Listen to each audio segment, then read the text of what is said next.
Oh, my name? Muhammad Ahmed. Max.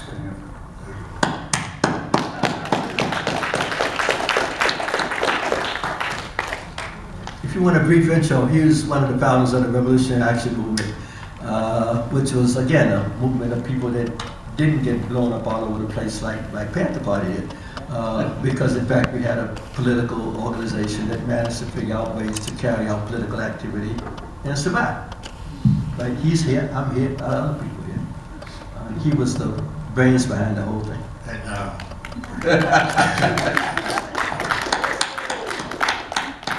Robert was our leader. Yeah. And the reason why we're here is we followed Robert's strength. And so,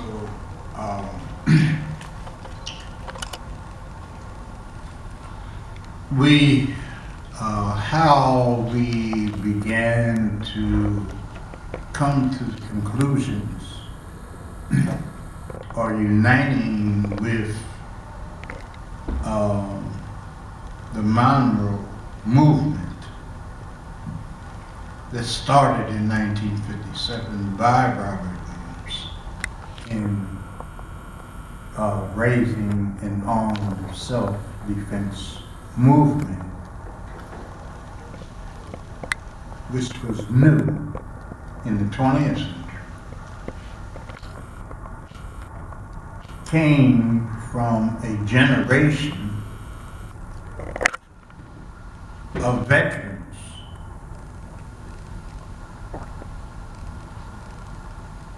who had joined the NAACP. I'm talking about a generation before me. And so, if I'm not mistaken, Brother John, Robert said he had more followers in South Carolina than he had in North Carolina. And so the myth of African Americans not defending themselves is a myth. Because part of the gentrification and the moving of African American communities goes back to the Roosevelt administration when the Williamses, Robert, John, Uncle John, and others, helped defend the African American community here in Detroit. That was 43 to 59, 43. the defense movement in 1943, when the white community just went ape on black workers.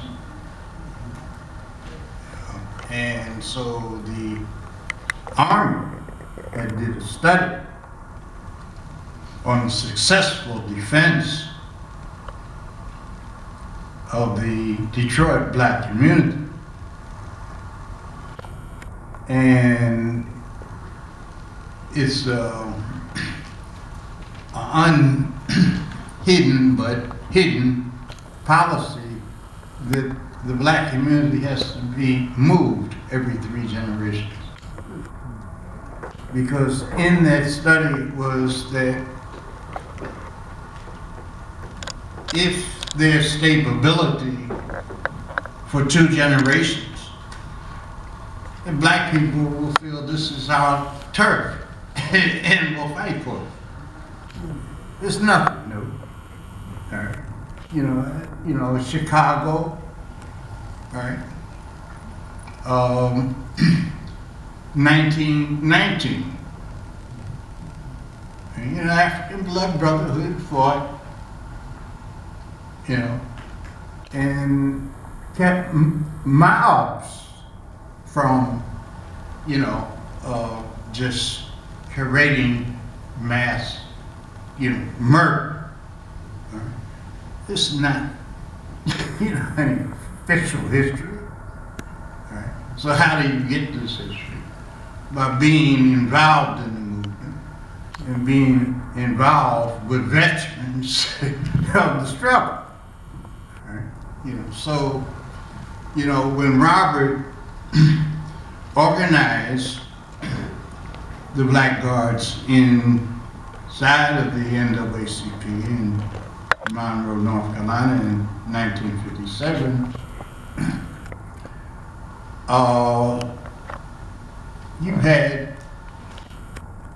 he was a hero within the NAACP, because these, were veterans who had fought in World War II, come back and catching hell in America, all right? Just like we did in World War I. So, veterans, they've been trained to kill, if you want to kill, for, the U.S., you just will kill for yourself. All right? So, it's been a continuous war.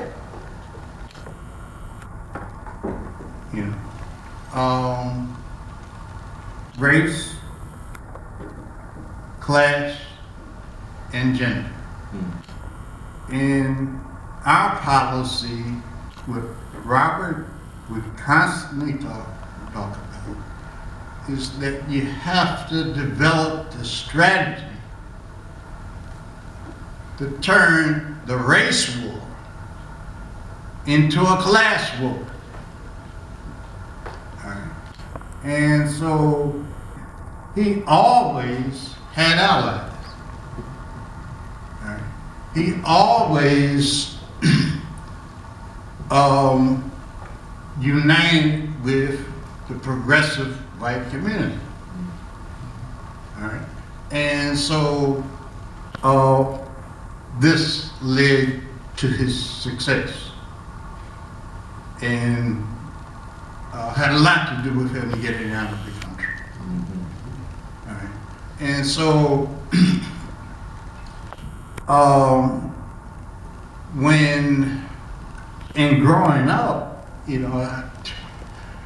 my father was in the NAACP, and the Philadelphia NAACP split right in here. And, the brothers from the community, from the street, were with Robert, and were raising money for guns. And so as a teenager, right in my household, it was war, And so, I'm with my father, and he's teaching me all the time, and, Jet magazine is right there, So, and our consciousness had been raised by Emmett Till, the, atrocity Emmett Till. We were the same age. Could have been us, And there was, battles in Philadelphia. So, it becomes a alternative movement. Martin Luther King wasn't as nonviolent as people thought he was. Martin Luther King, had guns in his house. The only reason why Martin wasn't killed in Montgomery was because the brothers in the Montgomery Improvement Association said, Martin, we're going to put a 24/7 armed guard around your house. And he protested. No, this is about the collective. You and too important to go. And who was killed in Florida? Harry Moore. Harry Moore, blown up he and his wife, with 51, 52? Yeah. Yeah. On Christmas Day, right? It was, yeah, Christmas, you know, they're blown up. Right? And that was one of your largest voter registration drives at that time. All right? This is it. I'm a child anyways. So, you know, that's why I have this, is because, you know, I'm living in the household. Yeah, he met my grandfather's house.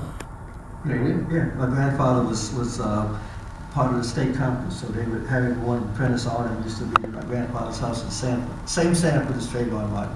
Mm-hmm. You know, white people in Stanford been ignorant a long time. You know, and it's not a negative to call them crackers, because that's what they call themselves. Right. You know, I mean, that's the southern white term for people with, you know, with whips that could drive cattle and all that kind of stuff. That was their term.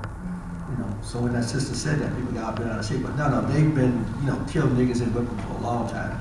So my grandfather had a gun. My grandfather never had a gun. We didn't walk out of the house without a gun. My grandmother had a gun. Came right on the porch. The white person touched the fence, she reached for a shotgun. Said, oh, I got, you know, I itch sometime, and just the gun goes off, so if I were you, I'd back slowly. And she was a good Christian woman. You know, went to church every Sunday. Loved everybody. Still come in the yard. Yeah, go ahead. So it's a myth. See, Right. they're myths. You know, I mean, you know, like that African Americans didn't defend themselves. You know, so you know, Robert was a leader of that generation. But, you know, Bracey and them send me to recruit Malcolm, and Malcolm said, "Oh yeah, you got no Robert." You know, when I get to Cuba, Robert say, "Yeah, you know." Malcolm would step aside from the podium at Temple number 7 and let Robert, you know, talk to raise funds inside the Nation of Islam for guns. You know, this is before his break, you know, with Elijah Muhammad. All right, so it wasn't, you know, I mean, it was a mass movement. Often the mass movement of your grassroots is never recorded until, you know, something happens, you know.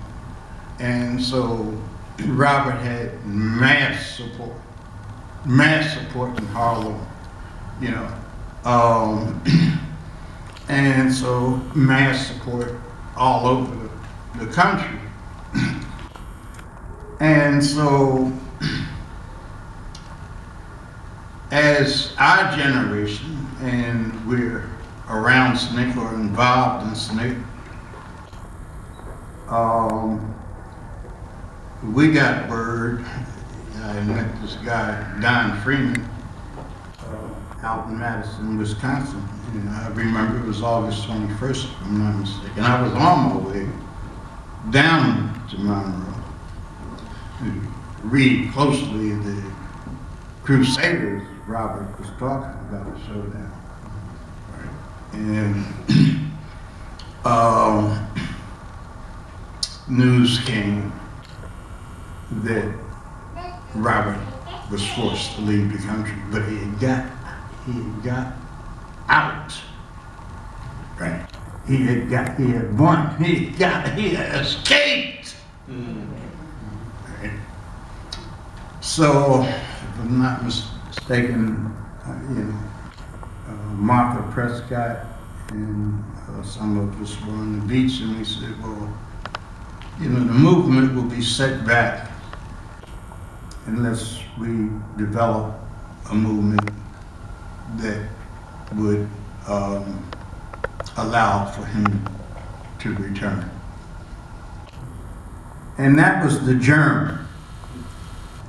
That little discussion was the germ on that night that we, you know, decided that, hey, we got to do something, you know, to, you know, support, you know, I mean, you know, his return. And So, to make a long story short, we ran into Mrs. Ethel Johnson, who was a co-worker of Robert Williams, who happened to be in Philadelphia. Ella Baker happened to be in Philadelphia at the same time. Marion Barry happened to be in Philadelphia at the same time. And, you know, from the discussions and the interactions, we developed the revolutionary action movement in the community, but it had started at Central State. You know. We were supported, a lot of us were supporters of Robert F. Williams at Central State. But some of us had left college to bring the movement, you know, back to the community. And by 1964, we had a little network called the Black Liberation Front that met in 1963. This is where I met this guy, this character here. And we decided to participate in the March on Washington and observe it. I was sent in to observe it. What I noticed, you know, I was crazy. In circulating in the community. The community didn't even know about the March on Washington. And what we noticed, though, was that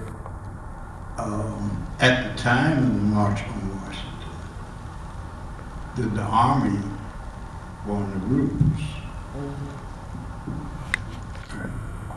And so the whole movement was being monitored by the United States Army. And by 1964, we,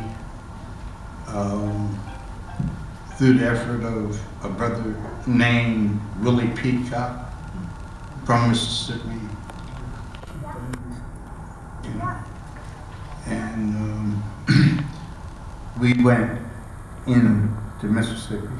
You know, I had been in Albany, Georgia, and they had brought me in Greenwood in '63 and said that in '64 we're gonna bring you on. And so we developed a all African American project, which was practicing arms self-defense. You know, Snake was armed, all right, in 1964. You know, not everybody was.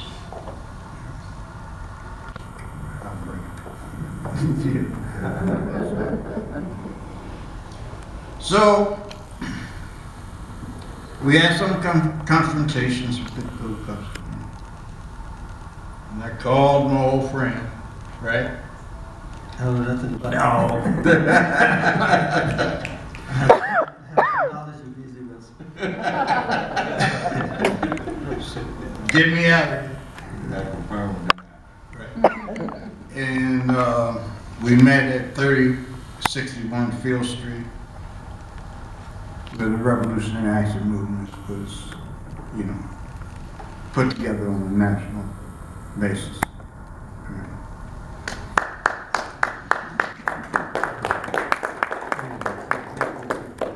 Okay. And so, you know, this is when, I think, you know, when Robert called for us, and, you know, the movement expanded across the country, internationally. And Robert represented the true leadership of the African American movement in the 60s into its passage.